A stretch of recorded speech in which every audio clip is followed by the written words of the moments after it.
เออเอาขึ้นพอแล้วบุญนึงละให้ไอ้น้ำยันนะขี้เด้อ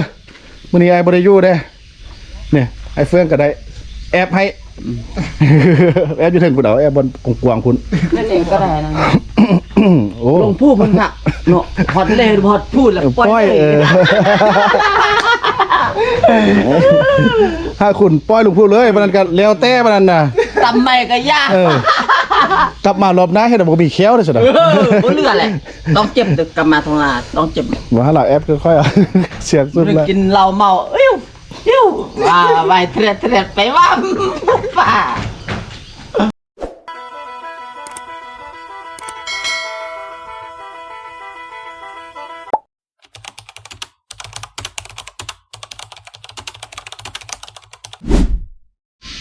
สบายท่านผู้ชมต่อไป5ช่วงมื้อพี่นี่เฮ็ดแล้วค่อยเฮ็ดเฮ้อแล้วเดี๋ยวห้องแก้วมาหามาเลยอย่าไปบอกอ๋อสลีกับเพิ่นแท้ไปเท่ามีกับเพิ่นมาสุนีอาบน้ำบนทุกคนพุ่นน่ะคักนอนเพิ่นแดดซอกวันนี้สบายโอ้ดีใจเด้อผู้เฒ่าเพิ่นได้รอดอันนี้เพิ่นบ่ล้มลุกเลยเก่งไล่จันโอ้ก็งามดีสละว่าอาบน้ำมาแล้วอ่ะหอมแล้วบัดนี้น่ะเปลี่ยนเสียงไว้หอมแล้วแหละเฮาทุกคนเอากันนั่นค่อยเป็นผู้ครับถ้ามีภาพไว้เนี่ยคำมาปูนอนเนาะเรียกอะไรเพื่อนปูนอนนี่เนี่ย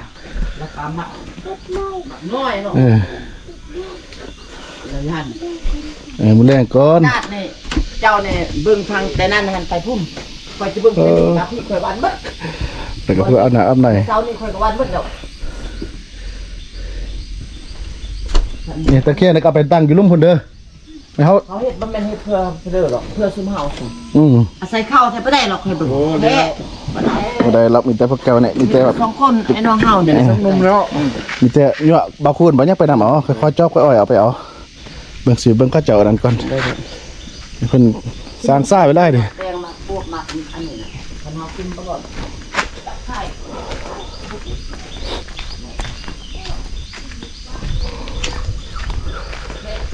คุณไอ้คุณเบิ่งมานี่ดูโอ้ผู้จะสู้ไปดีดัก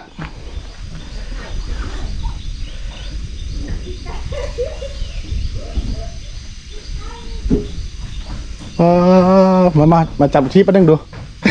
ไปถ่ายรูปก่อนไอ้ประเดี๋ยวถ่ายรูปเถอะเอาโซ่ไปเลยเนี่ยเอาโซ่มาจะใส่ลงรุ่มพี่น้องเอาโซ่มาจะใส่ฮะมันจะโซ่ไปดีดักเนี่ยมัดจ้ะยังได้โซ่มาผมไอ้คุณเอาโซ่มันจะใส่โซ่นี่ข้อน้ำเข้าเหนื่อยไหมมาจับรถนี่ดูมาไปอยู่ฝั่งนี้เนี่ยให้คุณกันนี่มันพวกปลาบีสิวะโอ้แต่รถงามแล้วเอาขึ้นพอแล้วบุญนึงละให้ไอ้น้ำยันนะขี้เด้อมื้อนี้ไอ้บ่ได้อยู่เด้เนี่ยไอ้เฟื่องก็ได้แอบให้แอบอยู่ถึงพุ่นเอาแอบบนกว้างๆพุ่นนั่นเองก็ได้นะ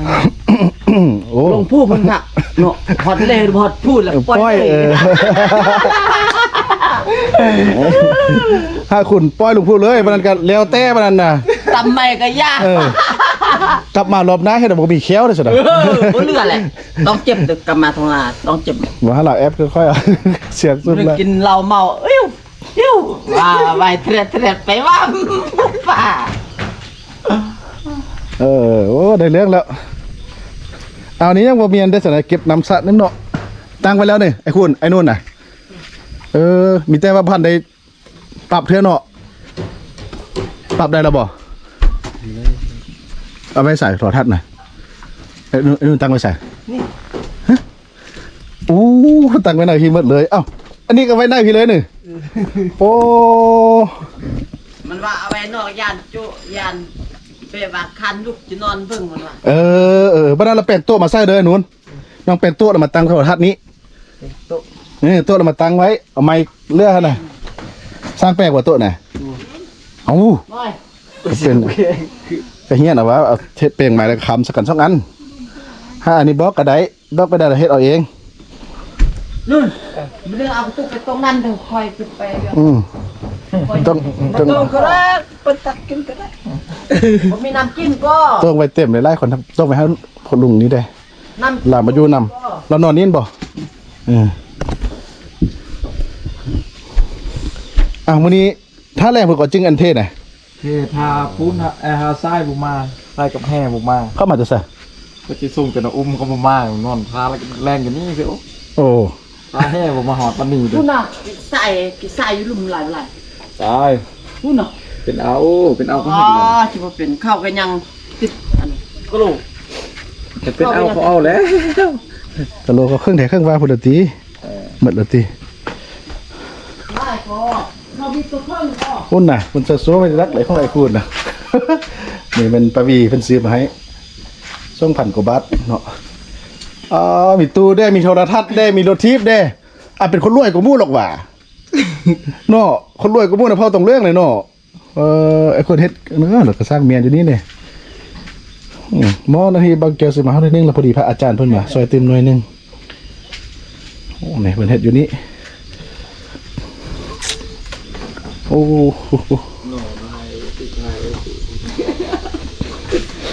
ของอันนู้นค่อยคูดกันไว้นะฮ้อในโทรทัศน์นี่เนาะอันนี้เก็บไปทิ่มเด้อไอ้นู่นเด้อเมียนเอาอยู่กวดมากวดอยู่กวดก็มีหมดแล้วเด้นะโอ้สบายคักเนาะบ่อย่าสร้างพี่เลยสร้างแปลงโต๊ะบ่โต๊ะแปลงมาย่องนี้สร้างบ่สร้างแล้วแปลงโต๊ะแล้วมาย่องเอาเทศซ้ำนี้ก็ได้แปลงซ้ำนี้มาย่องไว้นี้เอาโทรทัศน์ย่องขึ้นนี้เครื่องนี้ก็ย่องไปเบิ่งพระเท้าจันทร์เบิ่งน้ำนี่พระเท้าจันทร์เฮาเล่านอนหันก็ได้นอนเปรหันก็ได้สบายขับนอนก็บ่เป็นหยังเอาป่าไว้เจ้าจังนอนก็นอน เลยแปลงอ่ะ ไม่ได้ก็ได้แปลงเราไม่ได้ให้นำมาแปลงสัญญาณให้ได้สัญญาณที่ว่าติดตั้งให้หมดเอาอย่างแต่25สัญญาณเพราะมันได้แง่ไปแง่แม่เนาะคนทั้งคืนบางแกเฮ็ดบ่เป็น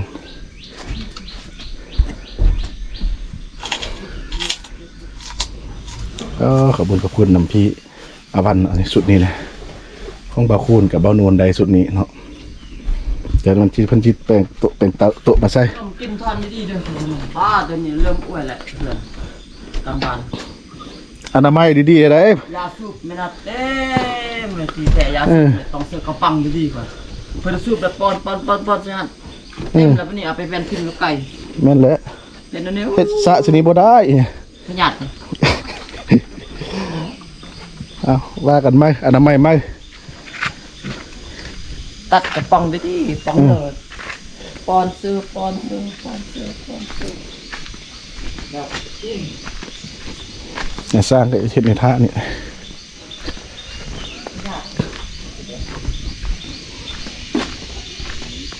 โอ้ดีใจละแม่เท่าแพทย์ก็มีเตียงนอนคักโอ้สิไปนึ่งข้าวแล้วนี่ไปนึ่งข้าวเอาอันนี้ยังบู๊บเราสัตว์นี่นะไปทึกมายังเป็นต่ำมายังเป็นอย่างนี้นะเลยละโอ้พอได้หมอนึงเข้าไหมพอได้ฮวดไหมจะพี่อาวันเพิ่นซอยที่ว่าได้ครบหมดละหมอนึงเข้ากับฮวดเข้าบ่ลอยให้ได้ไล่ผลแล้วเนาะ แต่ผมเป็นยังเหินรวมเหินยังเพิ่นจิบใส่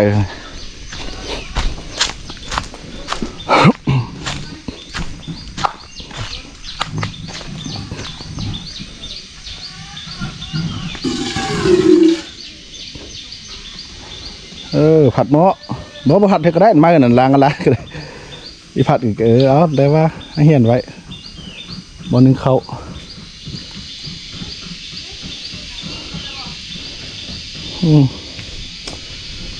บรรยากาศ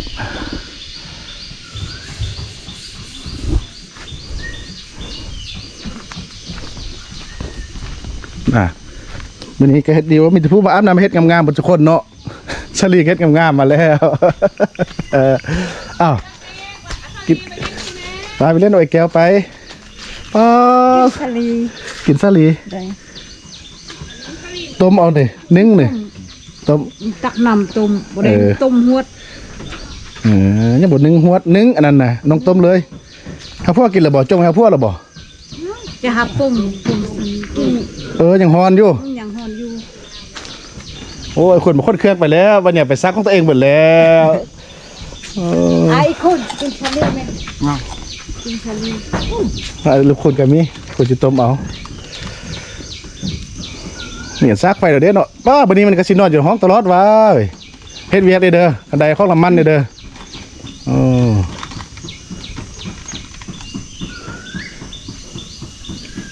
ซาลีแถเบิ่งคนงานต่อกันเนาะซาลีเนาะ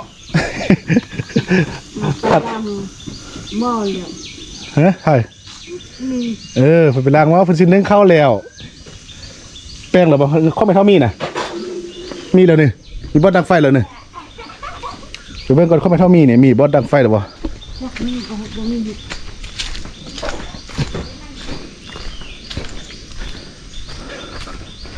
มีข้าวแป้งเฮ้ยตีโอ้มีแล้ว นี่แล้ว โอ้ดีเด้โอ้เพิ่นดังอยู่นี่ตะเกียงเด้อน่ะอยู่เทิงหั่นมีแล้วตะเกียงก็มีแล้ว ดังแล้ว เดี๋ยวเอามาให้มันเท่ามีก่อนลักสิใส่เอานี่ เท่านี้โอ้ยคนมั่งมีหม้อมั่งละบ้านเนาะ ฮะเนี่ย วันนี้จ้องเข้ายังไม่มีห้วนไม่มีหม้อเข้าเงินเลยเนาะมือนี่แก้วมาแล้วเขาว่ามาแทนบ่ยอดบ่ บ่จมแล้วบ้านเนี่ยมีตะเกียงเพิ่น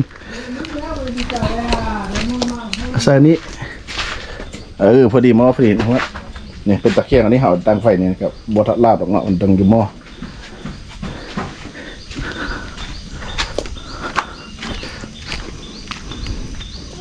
พื้นเด็กเอาพักพื้นเอาไว้เด้อ อันนี้เขาอายคูณที่เนี่ยคูณจะมีแล้วคูณนะครบแล้วคูณให้งามก็ไอ้คูณนะเนี่ยห้องสติกก็งามเนี่ยคูณปัดตลอดเลยเดี๋ยวมอนึงเขามอต้มน้ำถ้วยบวงจงสามครบครบกัน ครกมีซ่องน้อยเนาะครกน้อยเด้อเนาะ หน่อย ต่ำเจียวอันนี้ครกงาไปต่ำหุ่ง ตำบักหุ่ง อันนี้ต่ำเจียว น้ำเจียว เจียวน้อยๆสลีก็มี2 อันเนาะ มีทั้งอ่าง แต่ครบแล้วเพราะว่าพระอาจารย์เพิ่นเอามาซอยเต็มเด้เนาะแต่ของพี่อาวันเด้ ไอ้คนเนี่ยครับโอ้ ของน้องก็คักคือกัน อาบน้ำนุ่งเครื่องมือเด้อเราเตียงเหรอท่าอามือฮักอาบอ่ะ คือซีเมนต์ดอท ว่าจะมือ ไล่ เตียงมาเลยอัพปั๊บปุ๊บ คือซีเมนต์อันคัก เตียงมาก็เลยบอกท่านั่งเตียงมาแต่มือยังเราอาบจะซื้อมาใหม่อีก บอกคือซีเมนต์เป็น นับเด้อ คือซีเมนต์เป็นนอนแล้วรู้สึกค่ายนะรู้สึกค่ายตัวไม้นะ ให้สบายนุ่มนวลให้โอ้ยก็สบายโอ้ยเอานั่งนอนเตียงมาก่อนเถอะ เอาบางนำในที่มาไว้ แท้ได้เลยจะได้ไปเอาจนเข้าไปสิบก็ได้เลย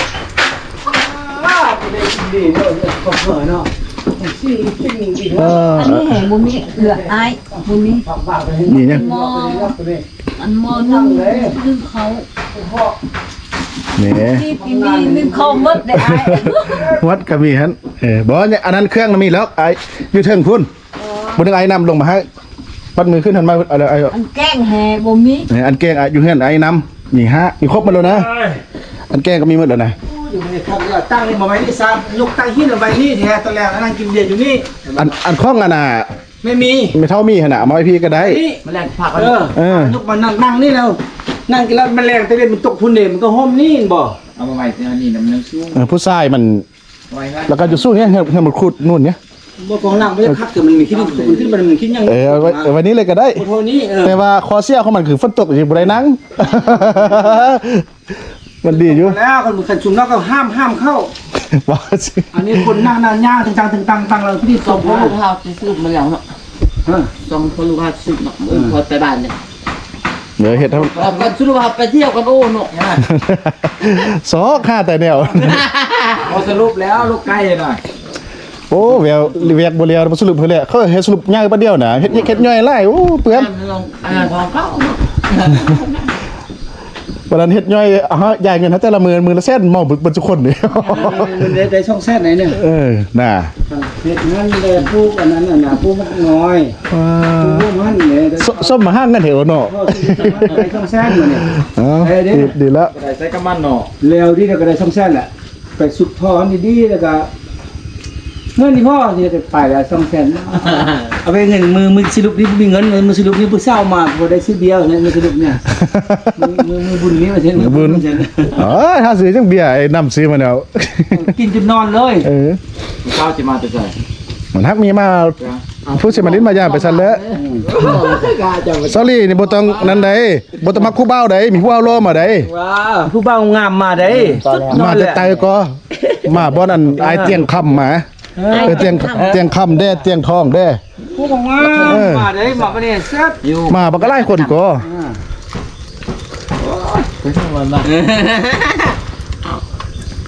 มาหลายคน คอยบ่มั่นใจกันแหละนี่นะปะช่วยเป็นนั่นนี่ตำบาดเด้อปีนี้ว่ามันปาดเถอะสติกมันกินซะลี่เด้อเนี่ยเขาชุกแล้วเนี่ยติ๊กข้างนองน่ะมาชิมเดี๋ยวว่าต้องไปเท่านี้เดี๋ยวนึงละบ่ล่ะนึงกินเองเด้อซะลี่เด้อเอา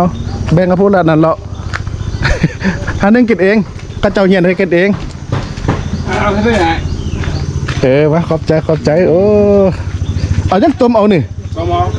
ขอบใจ ไอ้เราฟังเงี้ยบุญรอดเบิ้งคลิปเจ้าเราเอาหน้ามาเบิ้งเลยบติดตามเซ้ยบติดตามลุงกี่เซ้ยบุญรอด โอ้บ่เป็น FC สำนักนี่นะพี่เฒ่าเป็น FC เขาเจ้าเอารถเดินรถไปเจ้าไปถึง5น้องพุ่น ก็บอกว่าเนี่ยรถเป็นลมท้ายนะ เอารถไปจอดยังบ่ล่มท้ายจะพุ่นนี่เออเนอะเอาเห็นไหมมาซ่อนสติ๊กไหมซ่อนสลีไหมเอา ซ่อน เข้าใจ เอาเด้อ นักสติก่อนซ่อนเนี่ย จะติ๊กอยู่ว่าเลย ขึ้นมาแม่บนนึงตกเนี่ยลูกให้ ขึ้นมาเอาจับกันได้ตีบ่ผิดตีก็อันนี้เป็นอายได้บ่เป็น นั่งคนไปนั่งหมด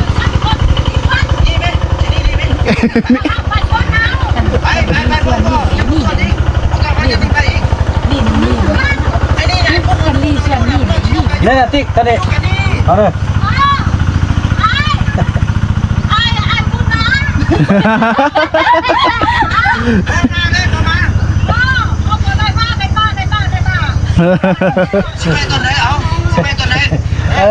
ไอ้ติดบันได อยู่ละลานมักยอกันคือ อายแล้วก็ บอกเอิญเซ้ยมาดิ ละลิ้นเข้าคนเด้ ดิ้นคนนึง ลิ้นนำ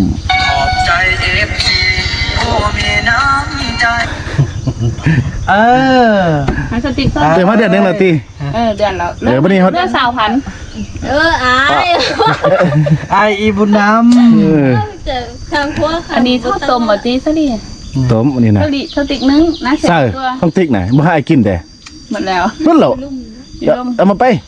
บ่ซุปโอ้ย บ่ซุปนี่ คือมีน้ำย่างแบบอิลี บ่อันนี้นี่แท้ ของเซาหลีต้มแน่อันนี้นะของสติกนึง ตัวมันสุกไว้แต่ว่า เป็นยาง เป็นย่างแล้ว ย่างคือติ๊กอิลีว่าเนาะ บ่มีย่างได้เด้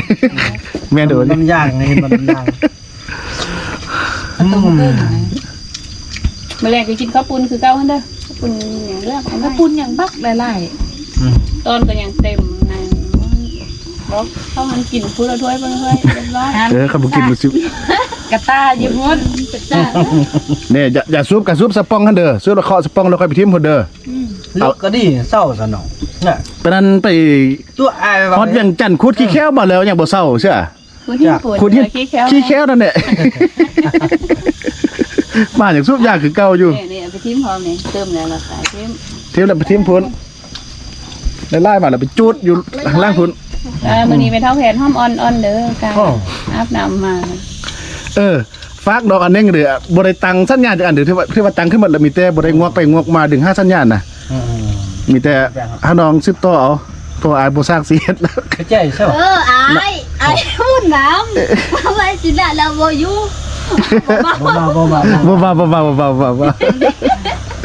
ผ่านนิทานมาพี่น้อง ก็เจออยู่นำเบาไหล ใช่กัน ไอ้นั่งอยู่เพื่อนสติ อายสิติ ไอ้ขึ้นมาแล้วก็ตอบกันเลย แล้วเรียกกันมีอยู่รูปอายแล้วก็อันนี้ บ่มาสินี่ บ่ตอกกัน มีกระตาขยะอยู่นี้แล้วนี่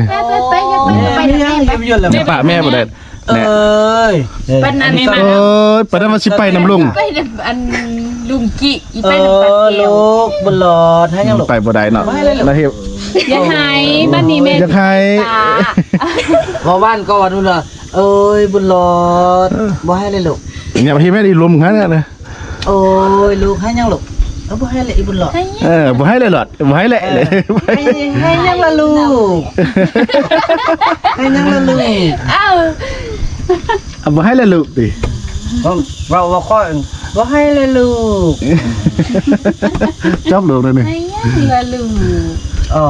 ยให้ยังลูก น่ะป้าโทรศัพท์หัวมาหมดแล้ว เดี๋ยวนี้อาบน้ำมันทุกคนมาทางไม่เท่าแพทย์ทางบ่เท่าจันทร์ทางไม่เท่ามี น้ำหมดมื้อเนี่ย โอ้ มันซื่นลงส่งนะ เหาะเครื่องไปเช่าเตียงมากเลยตะโกนไปเท่าแผ่นเห็นบ่ไม่ต้องใจ ถ้ามาแล้วเด้เมื่อกี้นะเตียงมาพุ่นแล้ว เหาะเครื่องไปนอนเตียงถึงเตียงมากเลยไม่เท่าแผ่น เครื่องเอาขึ้นมาเตียงทั้งหมดเอาไปยกลงบัดนึงแล้วเอาขึ้นมาอีกจริงๆเอาไปอยู่ลุ่มบ่บ้านเนาะ ขึ้ เตีย น ง มาขึ้นมา เธอไปทับมีก็มาแล้วนี่นะ ถ้าติ๊กคือเอาบุญนำว่าแท้เลย เอื้อไอ้มีดิ้นชื่อมือไปเที่ยว เนาะ นี่นี่ก็ นอนกันนอนช่วยนอนกับมันนอนเนี่ยนอน ขึ้นมา คนอื่นก็บ่ยักนอนอีกเป็นจังได๋ โอ้ยโกมนี่ดักกันเด้อยังมารยาทดีกันเซ่ ส่งให้เนี่ยส่งให้ติ๊กมาส่งให้เนี่ย โจกไอ้ยง ใช่ไหมของเงี้ย กินแม่เขาโน้มมาน่ะทางล่างเจ้านะกินแม่ปีโป้บุญรอดปีโป้ ไอ้บุญน้ำบ่ไปสินั้นเอาไปเอาบ่มา ติ๊กเห็นบ่มือเซาล่ะเขานั่งซอยซ้านกันแล้วเขาลีลูกนี่ปะตัวไฟเลยก็ซาติ๊กเรากับอนุเราไอ้บุญน้ำซ้อนนั่งฟังนะลูกนี่ไปเลย มันก็ซ่าเงี้ยเป็นแต่จับเดินนั่นเลยก็ วันนึงเราจะมาแม่มาเขาหมอเขา ก็มันก็จะประกาศหายจะคืออะไรบ่นี่ ไอ้บ่ว่ากิน เพราะ ไอ้ มันปุ๊กกันก็ได้โทรทัศน์หมดอยู่ ไอ้ว่าเฮ็ดบ่อันน้องไปหายเที่ยงไอ้บุญนำน่ะเขาเพิ่นได้หมดจ้ะแต่บ่ต้องเสียใจเด้อว่าต่อไปนี้แล้วน้องเปลี่ยนแปลงแล้วค่อยเบิ่งพฤติกรรมก่อน เห็นใดเราก็ไปลุ่มอีกทีเนี่ยแต่ลองตั้งใจดี ได้ไผ ไอ้เบากะโบให้เหี้ยงบ่ให้นั่นไล่ อยู่บนนี้เอาเนาะบนอ้ายนะเนาะ ขับหน่อยมากลับมานั่งพุ่นไปหาแม่ไป ก่อน ไปหาแม่เพิ่นไป กินรถ ไปนั่งกับแม่ไป อย่าคณะคำน้อยยังติดเฮือหลังนี่กำลังมากก็สิไปยักลำนั่งเฮือหลังอื่น ขนาดบ่อยู่นี่ครับว่าเลยเนาะไปหาแม่ไป ให้มีผักกังอีกงามอ้ายงาม อ้ายงามงามแล้วนั่นนะกับอันข้องอันนี้ก็ใช่แล้วเด้อมีแต่แบบบ่ได้หั่น สลินะ บ่นี่นะเห็นสติ๊กไงจานเดี๋ยวเทียมมีแต่ถ้าน้องเป็นเบิ้งซอยได้ซอยอันใดน่ะก็เสกเบิ้งซื้อมาใช้หมดละมีแต่แบบดึงหาสัญญาณตึมทุกคนคลิปนี้ก็สิลากันไปก่อนเนี่ยสบายได้คำหน่อย สบายเลย สบายดีเดี๋ยวนะ สบายดี คำหน่อยนะเริ่มมันละ